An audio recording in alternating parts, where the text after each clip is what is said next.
Hello and welcome back to Jan's Views on Crime. Jay Slater. I thought it was time, but I did another looking back video where I go back over some of my old videos and just look out for those dastardly red flags. Blinded by my need for passion, searching for a gem to call mine. Red flags, red flags.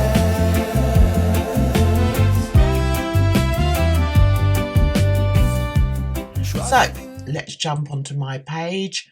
And as you can see, I've done quite a few actually on Jay Slater. Guys, have you been seeing the shorts I've been putting up recently? If not, why not? Have a look at my shorts, guys. Let's have a look at this one, shall we? Jay Slater, Mark Williams Thomas docu. So let's have a look at that. Buckle up. We're going in. Before we start on this investigative journey, looking back journey, I should have said. I think I need to say that recently there's been talk, people have said that quite possibly Mark Williams Thomas was misjudged by us because in actual fact he was being used by the likes of Chris Pennington, Luggy, and that all the information that he was getting was fake information. Indeed, I think there's footage of Chris Pennington saying, "We just want to get rid of this fake cop." I'm just trying to think who said it. Whose video was it on? It was either on Duncan's. I think it was on Wax's channel. And it kind of had me thinking, was he duped? Was Mark Williams Thomas duped as we very nearly were? Do you know what I'm saying? I pause there because I don't think I was duped at all. I saw those red flags flapping away for well over a year. But anyway, getting back to Mark Williams Thomas, I think, so you may hear me saying some things in here that I may have to retract. Okay, let's get on with it, Jan. Just stop waffling. So let's look at this for now. I've gone on to Google to check out about Mark Williams Thomas. Okay, now he is the multi-award-winning investigative reporter and former police detective. Okay, he exposed Jimmy Savile. Good for him. Good for him. So, some people are saying, well, no, Jan, he didn't. So I'm like, okay. Right, we don't really need to listen to this. So let's jump forward a bit. Let's jump forward a wee bit to there. Okay, now, my opinion on Mark Williams Thomas is that he's very sort of pretentious. He's very sort of full of himself and perhaps full of a lot of hot air. That's just my personal opinion on the man. Okay, that doesn't have to be everybody's opinion. We've all got our different, opinions. And I feel that there's been more than one time that he's come away with egg on his face. And I do somehow suspect that the Jay Slater case is one of those times. I'm not going to call it X. I mean, come on. Anyway, so here we are on his Twitter. 8 hours ago, watch my Southport murders overview on my YouTube channel. No, not doing that. Right, so I just, listen, guys. I'm sorry. It's me ADHD. I'm just so easily distracted. It's ridiculous. He went to the rugby. I like the rugby. Anyway, okay, here we go. 1st of February. So what is written is, when I covered the Jay SLATER case, I did film lots of material to show how the investigation was unfolding. I also have recordings with witnesses that provide context and information which gives clarity and a clear narrative to the very sad situation and the events as they, click on that, as they, this is really annoying, is it, guys? As they unfolded that night and morning. The case still attracts a lot of attention and no doubt will attract a lot more when a programme, which I have nothing to do with, is released. Now, unbeknownst to us, the programme that was going to be released was the documentary. You know that documentary that was nothing more than a glossy video about Jay as a little boy. Do you remember that one? Yeah, that one. But we didn't realise at that time that Mark Williams Thomas was actually not going to be appearing on that. And that's one of the things that we noticed almost immediately. It's like, well, where's he then? And I think at that time, I think when he realised he wasn't going to be appearing on that glossy documentary, I think he thought, oh, well, I'm going to do my own. So I think he stepped forward to do it and hit a brick wall, basically. So he was then relegated to doing a podcast instead, which I'm sure was really successful. Anyway, so I just want to go over here a bit where he says he has recordings with witnesses. Now, we've since learnt that the witnesses didn't include everybody. Oh, no. He wasn't able to talk to the people that perhaps were closest to the truth about Jay SLATER, i.e. Brandon. No one has seen Brandon. Nobody has heard about or from Brandon. Not this side of the fence anyway. So he didn't get to speak to him. So I think the only two people that he spoke to, correct me if I'm wrong, were Lucy and Ayub. Now, if you've been watching my shorts, you'll realise just how reliable Ayub is. I mean, the guy can barely string a sentence together. The guy is in a world of delusion and deceit. That's the best way I can describe Ayub's life. So Mark Williams Thomas goes over there and he thinks, yeah, I've got these two people that are talking to me. Little knowing that these two people were spinning him a whole web of lies. There you go. It's actually sad, really, because he probably... who sent for him? That's what I want to know. Who sent for him? Did Debbie Duncan send for him? Who sent for him, guys? Let me know in the comments below. Oh, so maybe the family are putting one out and he's got nothing to do with it. All right, I've just gone over that, haven't I? Right, let me see. So, okay. Let's see what happens here. Here we go. Each day. Red flags hidden by emotion. Red flags. Again, on the February the 1st, he put, I think enough time has now passed and given response from people, it's time now to just put into the public domain what was known at the time and since in regard to Jay SLATER and make a programme. The family have been told everything. I know they are making a programme as well, but from a very different perspective. Expecting truth from twisted minds. failing in pursuit of passion. He goes on to say, I was in the almost unique position to visit the locations and to speak to nearly all the witnesses. It will take a little time because, as with all my programs, they are carefully crafted. Yeah, but you couldn't do anything with what you were told there, could you? Anyway, the reason I wanted to read that bit was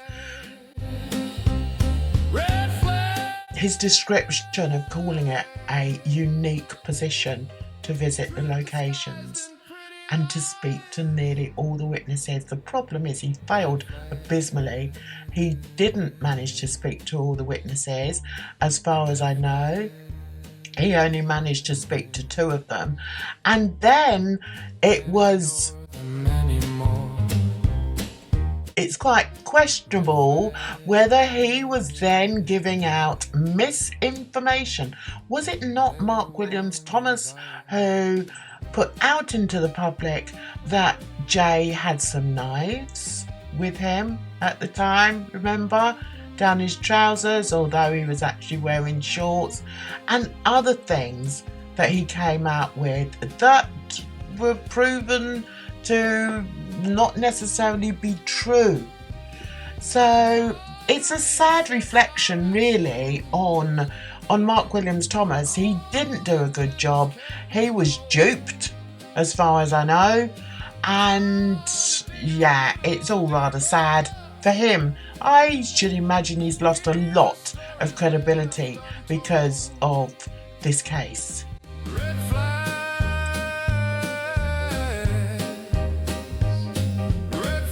Let me tell you, Twitter can be a bit of a beast, and he was very much held accountable on his page. Somebody called Billy Fawkes said, "Don't get this." So his family, who have lost their son, is making a documentary that you're not involved in, but you still feel the need to post your Dick Tracy theories.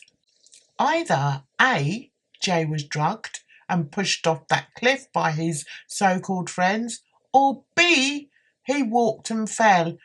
I'm sorry, Billy Fawkes, there is a C. And I think the C is more probable that Jay met his demise in a completely different and quite possibly more horrific way than your ideas here. Somebody underneath there said, "Hope to see you challenge the discrepancies we've seen." Was it a white car or black he got into?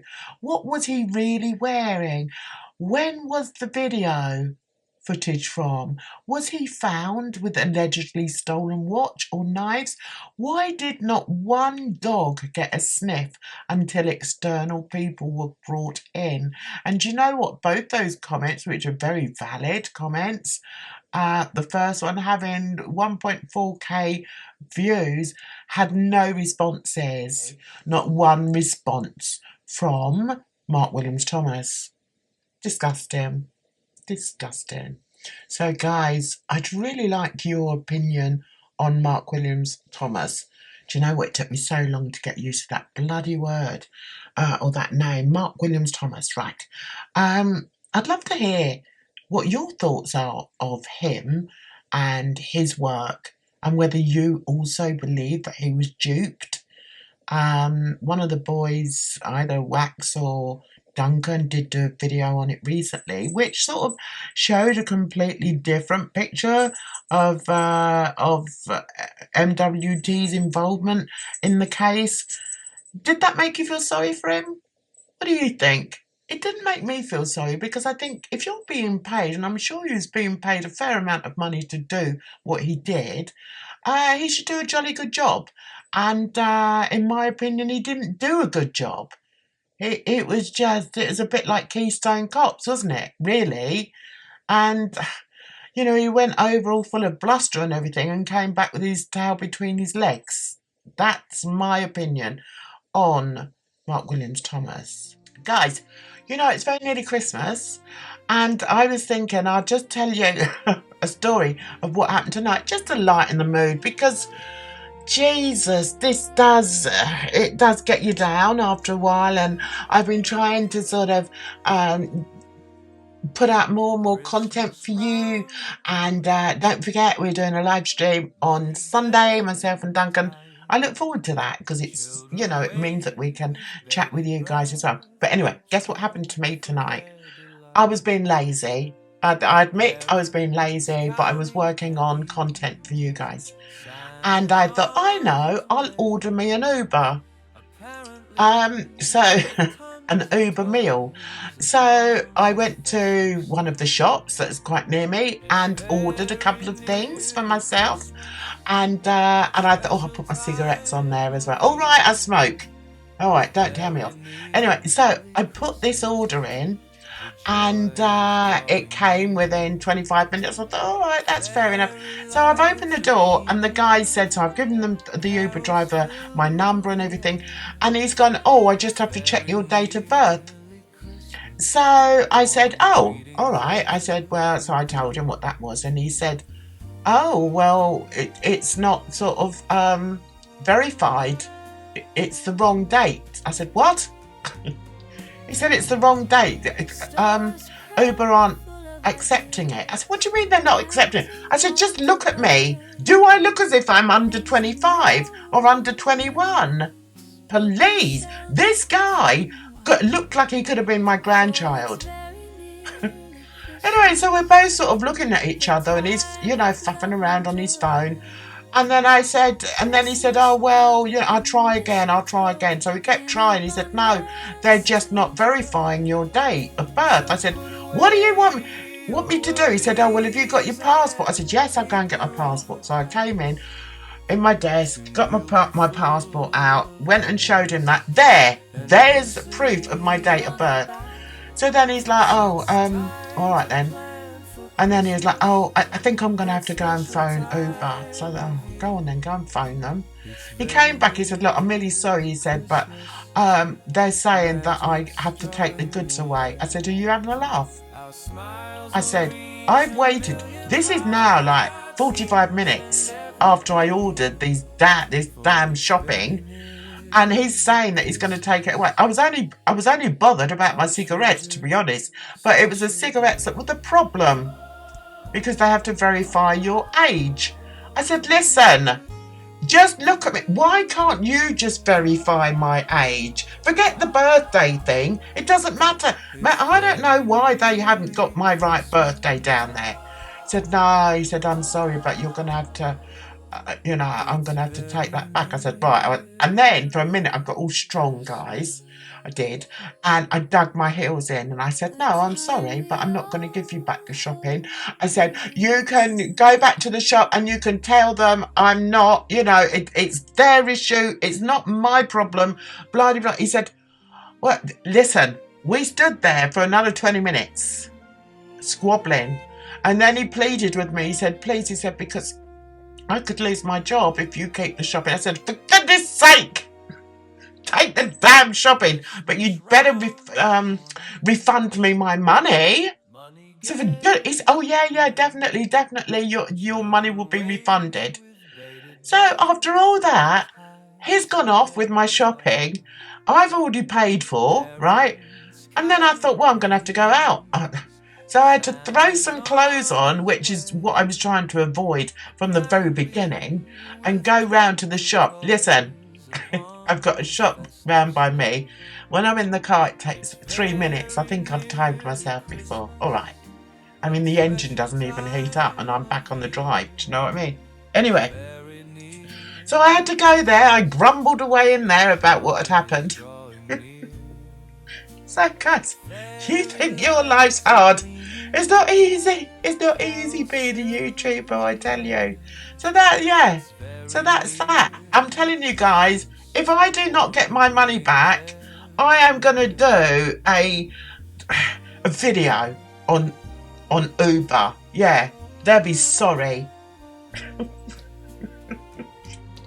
Anyway, I forgot to ask you, are you okay, you guys? Yeah, I hope so. I'm alright. Whatever you do, just Just take care of yourselves, keep nice and warm. Bloody hell, it's so cold. Keep nice and warm, take care of yourselves, because trust me, it's a rotten old world, especially if you're trying to get a food delivery from Uber. So, until the next one, bye bye for now. So put away your worries and paper over cracks. Soon we'll be full of happiness and mostly on our back. It's time to plan for Christmas, that special time of year. It's very nearly Christmas, magic's drawing near. Our smiles will reach 1,000,000 hearts each and every day, for it's very nearly Christmas, our treasured special day.